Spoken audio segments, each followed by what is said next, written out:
Hello everyone, welcome back to our channel run with code. आज हम देखेंगे constructors के बारे में कि कंस्ट्रक्टर्स क्या होता है और जावा में कंस्ट्रक्टर का क्या यूज़ है। ठीक है। कंस्ट्रक्टर हमारे किसी भी ऑब्जेक्ट ओरिएंटेड प्रोग्रामिंग लैंग्वेज में होते हैं। ठीक है। तो अगर आप सी प्लस प्लस पढ़ के आए होंगे तो आपको पता होगा कि कंस्ट्रक्टर क्या होता है। ठीक है। तो बिल्कुल सिमिलरली हमारा कंस्ट्रक्टर जावा में भी होता है। ठीक है। तो कंस्ट्रक्टर कुछ नहीं होता, एक फंक्शन होता है जो ना कुछ रिटर्न करता है और जो ना कुछ उसका कोई टाइप होता है। टाइप मैंने आपको बताया था हमारी फंक्शन वाली वीडियो में। हमारा जो लास्ट लेक्चर था उसमें मैंने वॉइड, ये जो हमारा रिटर्न टाइप जो होता है वो हमारा रिटर्न टाइप होता है जो कि एक कंस्ट्रक्टर में नहीं होता है। ठीक है। और यहाँ हम रिटर्न भी करवा सकते हैं। अगर मैं यहाँ पे इसका रिटर्न टाइप चेंज कर दूं, अगर मैं यहाँ पे इसको एक इंटीजर लिखूं, इंटीजर गेट। ठीक है। और मैं यहाँ पे चाहूँ तो मैं रिटर्न करवा सकती हूँ ए को, और मैं इसे इंट ए डिफाइन कर दूंगी 99। ठीक है। और अगर जब हम इसको यूज़ करेंगे, मैं यहाँ पे o1 डॉट गेट लिखूँ। ठीक है। सी गेट लिखा हमने, और इसको मैं अगर होल्ड करा लूँ किसी वैल्यू में, होल्ड ही बना लेते हैं। ठीक है। और देन इसको मैं प्रिंट करा दूँ, या आप डायरेक्टली भी प्रिंट करा सकते हो। The value of A is that one, क्या, होल्ड। ठीक है। होल्ड। ठीक है। अब अगर मैं शिफ्ट F6 करूँ तो see the value of A is 99। तो यहाँ पे ये हमारा ऐसे कुछ काम करता है। तो हमारा कंस्ट्रक्टर, मैंने ये आपको बताया था हमारे फंक्शन वाले लेक्चर में, कि हमारा जो ये होता है वहाँ पे हम रिटर्न टाइप लिखते हैं। आप लिख सकते हो फ्लोट भी हो सकता है, तो आपका रिटर्न टाइप और कुछ ऐसा रिटर्न स्टेटमेंट आप लिखते हो।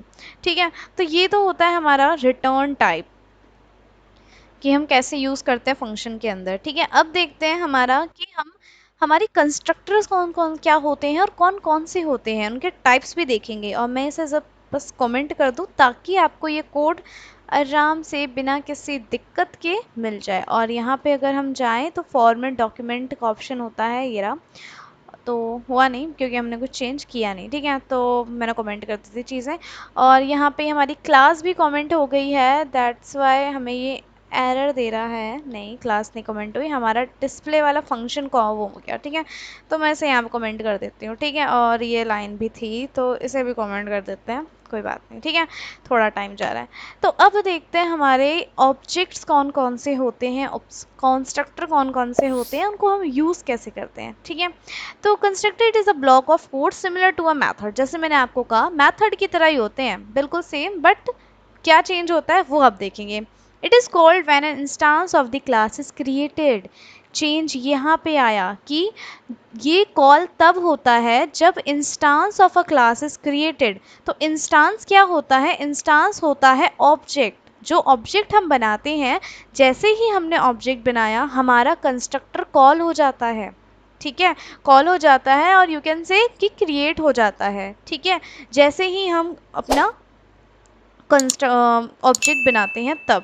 ठीक है। बट यहाँ पे ऐसा नहीं होता। अगर मैं अभी यहाँ पे इसको रन करूँ तो, क्योंकि ये कुछ करेगा नहीं, बट अगर मैं इसको अनकमेंट करके करूँ ना, तो चीज़ें बिल्कुल सेम रहेंगी। जैसा आपको भी आउटपुट दिख रहा है बिल्कुल सेम आउटपुट दिखेगा, क्योंकि हमने ऑब्जेक्ट तो क्रिएट किया फंक्शन के लिए, लेकिन हमने उस फंक्शन को कॉल नहीं किया। तो जब तक हम किसी फंक्शन को कॉल नहीं करेंगे तब तक वो फंक्शन हमारा वर्क नहीं करेगा। But in case of constructor ऐसा नहीं होता। ठीक है।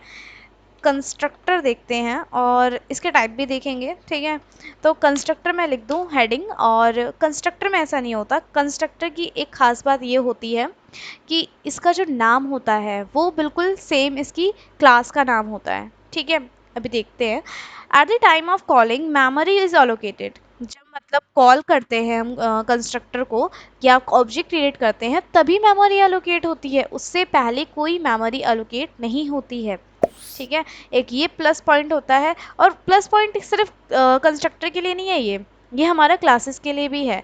जब हम क्लासेस बनाते हैं तो उसका मतलब ही यही होता है, जब हम ऑब्जेक्ट क्रिएट करेंगे तभी हमारे डेटा मेंबर्स के लिए और मेंबर फंक्शंस के लिए, यानी कि फंक्शंस के लिए मेमोरी एलोकेट होगी। उससे पहले कुछ काम नहीं होगा, कोई मेमोरी एलोकेशन नहीं होगा, जैसे वेस्टेज ऑफ मेमोरी बिल्कुल अवॉइड होगी। ठीक है। So it is special type of method which is use to initialize the object. ये एक तरह का मैथड भी होता है। जब हम डिफ़ॉल्ट कंस्ट्रक्टर यूज़ करेंगे ना, तो वो एक तरह का मैथड है जो कि हम यूज़ करते हैं to initialize the object. Object को इनिशियलाइज कराने के लिए भी यूज़ करते हैं, ठीक है। सो हमारे पास दो तरह के मैथड कंस्ट्रक्टर्स होते हैं, अभी देखेंगे हम। और यहाँ पे हम रूल्स देख लेते हैं, एक बार ज़्यादा इंपॉर्टेंट है। ये थी थियोरी कि हमें पता होना चाहिए कंस्ट्रक्टर के बारे में, ठीक है। बट हमें अगर प्रोग्रामिंग करनी है तो कुछ रूल्स होते हैं जिनके विदाउट हम बिना जाने हम नहीं कर पाएंगे इसमें प्रोग्रामिंग, ठीक है। तो कंस्ट्रक्टर का जो नाम होता है वो बिल्कुल सेम होता है क्लास के नाम की तरह, और रिटर्न टाइप नहीं होता। रिटर्न अगर आपने लगा दिया तो वहीं एरर मिल जाएगा आपको। ना रिटर्न टाइप होता है, ना इसका, और जो इसका क्लास नेम होता है वो बिल्कुल सेम होता है इसकी, क्या कहते हैं, इसका फंक्शन कंस्ट्रक्टर के नेम की तरह, ठीक है। So can not be abstract static and final synchronize. So constructor की एक और खासियत होती है कि ये ना एब्स्ट्रैक्ट होता है ना स्टैटिक, और ये जो वर्ड्स आपको भी दिख रहे हैं ये आपको आगे वाली वीडियो में अच्छे से पता चल जाएंगे, अभी नहीं पढ़ा है। But as for the notes आपको पता होना चाहिए कि जो कंस्ट्रक्टर होता है वो ना एब्स्ट्रैक्ट हो सकता है, ना स्टैटिक, ना फाइनल एंड ना सिंक्रोनाइज, ठीक है। ये जो SYNC लिखा है ये सिंक्रोनाइज के लिए स्टैंड कर रहा है। तो नोट्स कुछ इस तरह ही बनते हैं, ठीक है। सो अभी इतना देखते हैं, देन कंस्ट्रक्टर ओवरलोडिंग पे आते हैं जो कि एक पॉलीमॉर्फिज्म का टॉपिक है, बट हम देख लेंगे इसको, अभी देखेंगे या बाद में, अभी देख लेंगे। So it's depend on the video length and आप शेयर करिए प्लीज़ इस वीडियो को, ताकि मुझे मोटिवेशन मिले कि कंटेंट बनाने की। सो देखते हैं फिलहाल कंस्ट्रक्टर क्या होता है। तो हमारी जो क्लास का नाम है वो हम देख लेते हैं कि स्टूडेंट है, और इसको कॉपी कर लेते हैं ताकि गलती ना हो। वैसे गलती होगी नहीं क्योंकि ये आईडी ही इतना अच्छा है कि सजेशन दे देता है, ठीक है। देखो इसने कर्ली ब्रेसेस अपने आप ऑफ कर दिए, तो ये एक आईडी की खासियत होती है। आप कुछ और आईडी भी यूज़ करोगे तो कुछ आपको अलग मिलेगा, और हो सकता है कुछ अच्छा मिले कुछ बेकार मिले, बट आईडी की खासियत यही होती है, ठीक है। सो यहाँ पे हमने क्या कर रहा है, सीधा अपना क्लास का जो नाम है वो कॉपी कर रहा है, और यहाँ पे हम, या तो आप सिंपल ऐसे जो हम स्टेटमेंट देते आए हैं अभी तक आप दे सकते हो, बट जो कंस्ट्रक्टर का काम होता है वो ये नहीं होता, ठीक है। आप दे सकते हो, कोई मना ही नहीं है इसमें, आप दे सकते हो, बिल्कुल दे सकते हो। और मैं जब इसे कॉल करूँगी तो ये प्रिंट भी होगा, देखना अभी यहाँ पे प्रिंट होकर आएगा सी, ठीक है।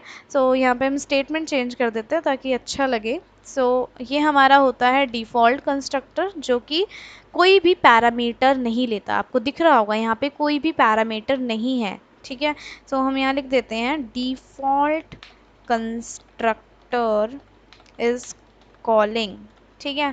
तो यहाँ पे हमारा डिफ़ॉल्ट कंस्ट्रक्टर कॉल हो गया बिना किसी फंक्शन को क्रिएट करिए। यहाँ पे आप नोट करना, बिना कोई फंक्शन को कॉल किए, ना हमने कोई फंक्शन बनाया ना उसे कॉल किया, ठीक है। आप कोड देख सकते हो। और हमने सिर्फ ऑब्जेक्ट क्रिएट किया, और ऑब्जेक्ट जैसे क्रिएट किया हमारा ये जो फंक्शन है, और जो हमारा सॉरी कंस्ट्रक्टर है ना, ये कॉल हो गया, ठीक है।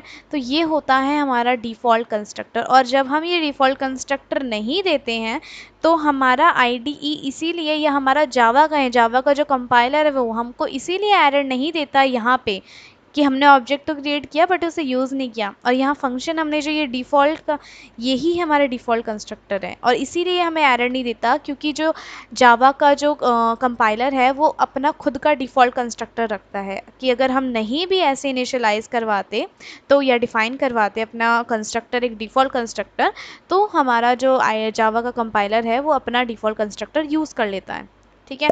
बट जैसे ही हमने यहाँ पे अपना डिफ़ॉल्ट कंस्ट्रक्टर बनाया, जो कि एक अच्छी हैबिट होगी जब आप प्रोग्रामिंग करोगे, कि अपनी कुछ डिफ़ॉल्ट वैल्यूज़ पास करो या अपना डिफ़ॉल्ट कंस्ट्रक्टर रखो, ताकि अगर कुछ भी नहीं होता है आपके एक प्रोग्राम में तो आपका कंस्ट्रक्टर तो वर्क करे ही करे, ठीक है। सो ऐसे हम यूज़ करते हैं अपने कंस्ट्रक्टर को जावा के अंदर। तो ये था हमारा डिफ़ॉल्ट कंस्ट्रक्टर।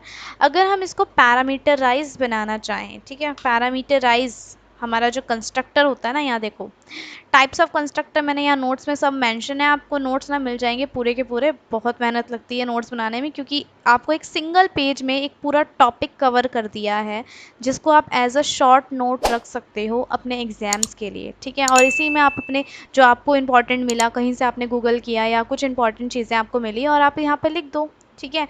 सो आप खुद के बनाओ नोट्स, वो ज़्यादा बेटर रहेगा, ठीक है, बट आप इसको प्रेफर कर सकते हो। और चलते हैं वीडियो में। सो डिफ़ॉल्ट कंस्ट्रक्टर होता है, हमारे पास दो टाइप के कंस्ट्रक्टर होते हैं, एक डिफ़ॉल्ट एक पैरामीटराइज, ठीक है। तो डिफ़ॉल्ट हमारा कुछ इस तरह से जो हमने अभी यूज़ किया, क्लास का नाम और and then this brackets and then curly braces, ठीक है, और यहाँ पे आती है हमारी स्टेटमेंट्स, ठीक है।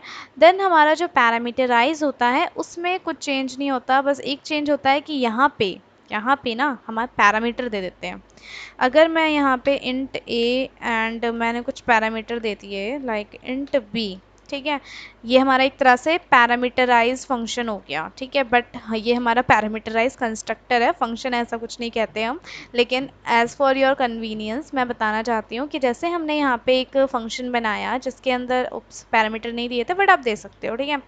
लाइक मैं यहाँ पे भी एक प्राइवेट मेंबर बना दूँ, प्राइवेट मेंबर बना दूँ, लाइक आई लिख देते हैं, ठीक है, I is equals to, I initialise नहीं कराते, ऐसे लिख देते हैं, ठीक है, एंड देन सी, ठीक है।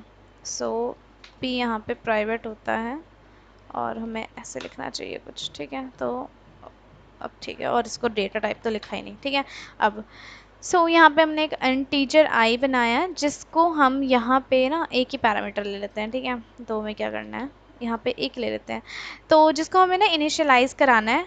बाय डिफ़ॉल्ट हम जब डिफ़ॉल्ट कंस्ट्रक्टर कॉल हो तो हम चाहते हैं ना जो ये आई की वैल्यू है वो 99 रहे, ठीक है, और हम इसको प्रिंट भी करा देंगे, ठीक है। यहाँ स्पेसिंग देके प्रिंट करा देते हैं। बट जब हम इसको कॉल करें, कंस्ट्रक्टर को कॉल करें, तो हम चाहते हैं यूज़र अपनी कोई वैल्यू दे, ठीक है। तो उस केस में आप यूज़र से इनपुट लेके भी कंस्ट्रक्टर में यहाँ डाल सकते हो, जैसे भी हम डालेंगे, और आप खुद से भी डाल सकते हो, ठीक है, कि अभी आप इनिशियलाइज कर दो इन मेन प्रोग्राम, ठीक है। तो यहाँ पे अगर मैं लिखूँ integer j is equals to a, और you can say i is equals to a, ठीक है, एक अलग से वेरिएबल क्यों बनाना, और यहाँ पे मैं लिख दूँ i c। अब क्या चेंजेस होंगे, ठीक है। तो यहाँ पे क्या होगा, हम यहाँ पे इसको ऐसे कुछ कॉल कराएंगे, मैंने यहाँ पे एक ऑब्जेक्ट बनाया जिससे मैंने डिफ़ॉल्ट को कॉल कराया, और मैंने आपको लास्ट वीडियो में बताया था कि हम कितने भी नंबर ऑफ ऑब्जेक्ट बना सकते हैं। तो मैंने एक नया ऑब्जेक्ट बनाया जिससे मैंने इस बार पैरामीटराइज कंस्ट्रक्टर को कॉल कराया विद द पैरामीटर 88, ठीक है। जहाँ पे मैंने एक जो पैरामीटर हमारा ले रहा था ये कंस्ट्रक्टर, उसको मैंने 88 दे दिया, ठीक है। तो यहाँ पे क्या होगा, जो हमारा पहले वाला ऑब्जेक्ट है वो हमारा डिफ़ॉल्ट कंस्ट्रक्टर को कॉल करेगा और हमारी आई की वैल्यू 99 दे देगा, ठीक है। आप प्रॉम्प्ट में देख रहे होंगे, आउटपुट में दिख रहा होगा आपको कि हमने यहाँ पे डिफ़ॉल्ट कंस्ट्रक्टर में आई की वैल्यू 99 रखी थी, तो हमारी यही वैल्यू प्रिंट हो गई, ठीक है। बट पैरामीटराइज कंस्ट्रक्टर में क्या हुआ, यहाँ पे हमको डेफिनेशन भी चेंज करनी पड़ती है, पैरामीटराइज्ड कंस्ट्रक्टर, ठीक है। तो इसमें क्या हुआ, जब हमने दूसरा ऑब्जेक्ट बनाया तो हमने पैरामीटराइज वाले कंस्ट्रक्टर को यूज़ किया, तो हमने वैल्यू खुद से दी और यहाँ पे वो वैल्यू आ गई, ठीक है। तो ऐसे हम यूज़ कर सकते हैं अपने कंस्ट्रक्टर्स का अपनी वैल्यूज़ को इनिशियलाइज कराने के लिए, ठीक है। सो आप चाहते तो यहाँ पे एक स्कैनर क्लास बना के उसका ऑब्जेक्ट बनाते, और फिर उस ऑब्जेक्ट के थ्रू आप एक नया एक इनपुट लेते यूज़र से और जिसको आप इस कंस्ट्रक्टर में डालते हैं, ठीक है। मैं आपको दिखा दूँ, ओवन इज़ न्यू, देन हमने लिखना है स्कैनर, एंड देन हमें एक नई पैकेज भी इंक्लूड करना पड़ेगा अभी, और कर लेंगे हम इसको सिस्टम डॉट इन, ठीक है। तो उप्स, अब ठीक है, ठीक है। हमें पैकेज इंक्लूड करने को कह रहा है ये, तो हम उप्स कर तो रखा है, इम्पोर्ट स्कैनर डॉट दस, तो क्या एरर दे रहा है। सो उप्स, हमने ना सेम ऑब्जेक्ट बना दिया, तो जो ऑब्जेक्ट का नाम है ना वो आप सेम नहीं रख सकते यहाँ पे। ऑब्जेक्ट क्या, आप किसी भी एक स्कोप के अंदर एक से ज़्यादा सेम नाम के वेरिएबल या ऑब्जेक्ट नहीं बना सकते, ठीक है। फंक्शन भी नहीं बना सकते, वो फंक्शन ओवरलोडिंग में हम पढ़ेंगे कि हम एक सेम नाम से कैसे अलग अलग फंक्शंस बना सकते हैं, ठीक है, वो हम देखेंगे अपने फंक्शन ओवरलोडिंग में। और उसी फंक्शन ओवरलोडिंग के बाद हम देखेंगे कंस्ट्रक्टर ओवरलोडिंग, ठीक है। तो कंस्ट्रक्टर ओवरलोडिंग भी एक बड़ा टॉपिक है, ठीक है, तो एक वीडियो में कवर करना थोड़ा प्रॉब्लमेटिक है। तो अगर अभी तक आपको कंस्ट्रक्टर समझ आया होगा, ठीक है। हम ले रहे थे इनपुट यूज़र से, तो वही लेते हैं पहले। हमने यहाँ पे लेना है इंट इनपुट, इनपुट में लेंगे हम, होल्ड करवाएंगे, एंड यहाँ पे हम ले लेते हैं o4 dot in string dot next byte, ठीक है। नेक्स्ट, ठीक है। अब अगर मैं यहाँ पे ये वाला ऑब्जेक्ट को कट करके पेस्ट करके और मैं यहाँ पे पास करूँ दिस इनपुट, ठीक है, तो देखना क्या होगा। यहाँ पे तो पहले हमारा ये वाला फंक्शन कंस्ट्रक्टर कॉल होगा जो कि हो चुका है, ठीक है। अब हमसे ये मांग रहा है कोई वैल्यू, तो मैंने बोला 33। C parameterise constructor is calling with the 33, ठीक है। तो ऐसे हम यूज़ करते हैं अपने कंस्ट्रक्टर का जो कि हमारे पास डिफ़ॉल्ट और पैरामीटराइज होते हैं, ठीक है। सो ऐसे हमारा एक कॉपी कंस्ट्रक्टर होता है। कॉपी कंस्ट्रक्टर होता नहीं है, हमें बनाना पड़ता है जावा के अंदर। उसमें कुछ नहीं होता, आप क्या करो सेम एक ऑब्जेक्ट नया क्रिएट करो और जिसको आपको कॉपी करना है उसको उसमें होल्ड करा दो, ठीक है। सो वो हम देखेंगे भी नेक्स्ट लेक्चर में। सो अभी तक के लिए इतने गाइस, और अगर आपको वीडियो पसंद आई हो, हेल्पफुल रही हो, तो प्लीज़ लाइक करिए वीडियो को और शेयर करिए चैनल को।